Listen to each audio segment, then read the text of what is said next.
Senator Cantwell. Thank you, Mr. Chairman, and I too have asked for the same memo, so I want to follow on in the same line as Senator Cruz. I also want to associate myself with the information you're requesting on spectrum interference. This is one of the issues that I think, one of the reasons why I think spectrum and spectrum fights are so important is because I think the agencies with adjacency and issues, we can't leave this up to the flying public. And but I want to go back because Brigadier General, you mentioned in your testimony, we now have the additive dialogue that we just heard, but you said it's not allowed. You're saying it's not allowed. ADBS out was not allowed. That's what you said earlier. Is that in your testimony? In addition to the Holmes letter, you basically stated that using ADBS out, it's not like it was it was not allowed. Army policy is ADSB out is not to be used for routine use. Okay, so acting administrator, did you know this? Did the FAA know this? Did the FAA know and understand and absorb this? Did you know that you were allowing a flight to go within 75 feet of each other and there was no signaling message that we have already identified as a safety measure is something that we have had as a requirement?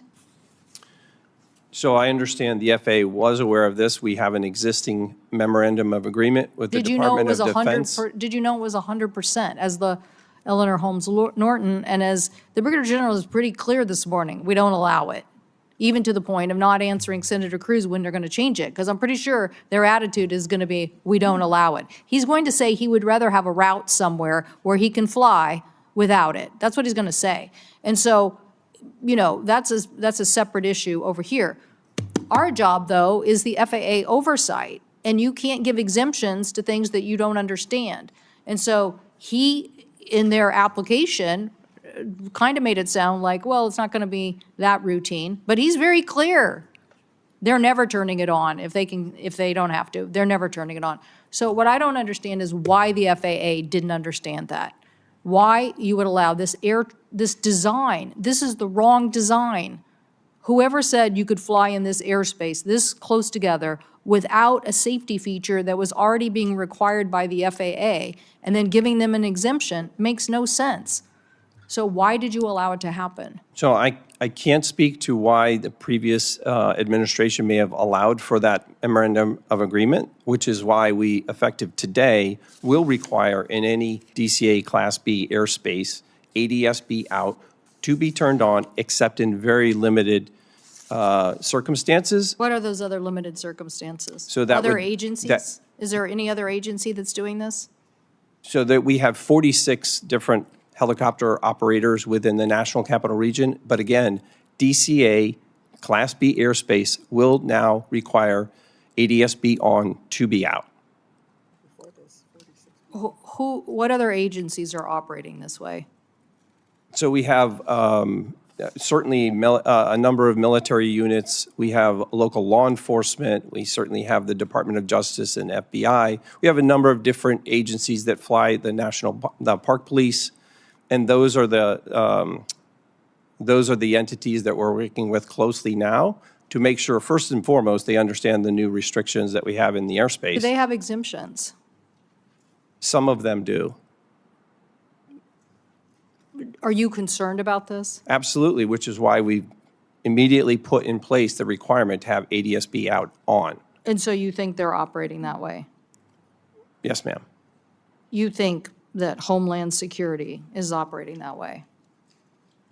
They are operating, effective today, they will be operating with ADSB. Effective today? Yes, ma'am. So for the last month, you've known, as I am going to submit for the record, a letter from the Department of Homeland Security that basically says, under the Federal Aviation Waiver, all U.S. Custom and Border Protection, air and marine operations in the capital region basically have this exemption as well. So they haven't had. So I want to understand if people were still flying in this airspace, we all fly in and out of this airspace. Right.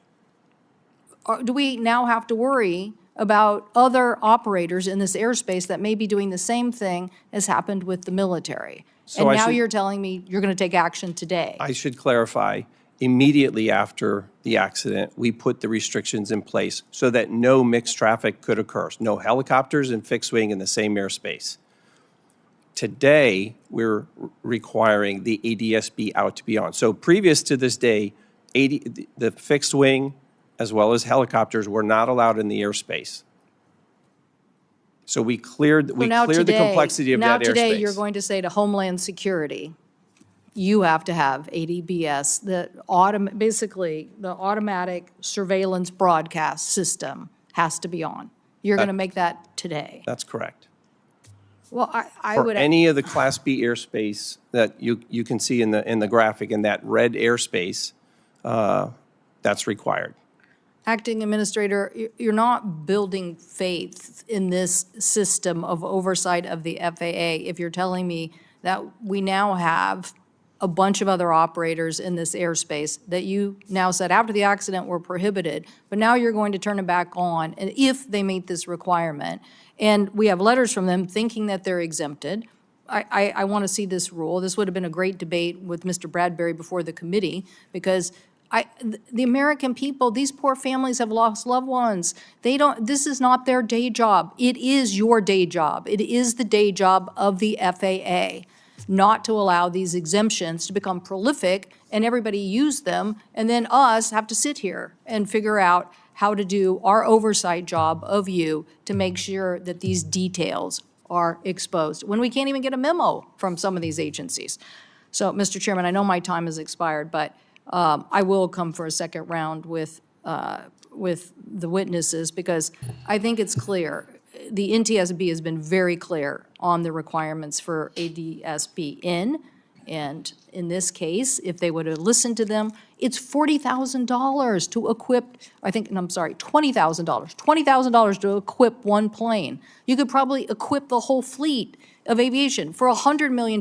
I guarantee you their lives, the family lives, are worth that. Thank you, Mr. Chairman.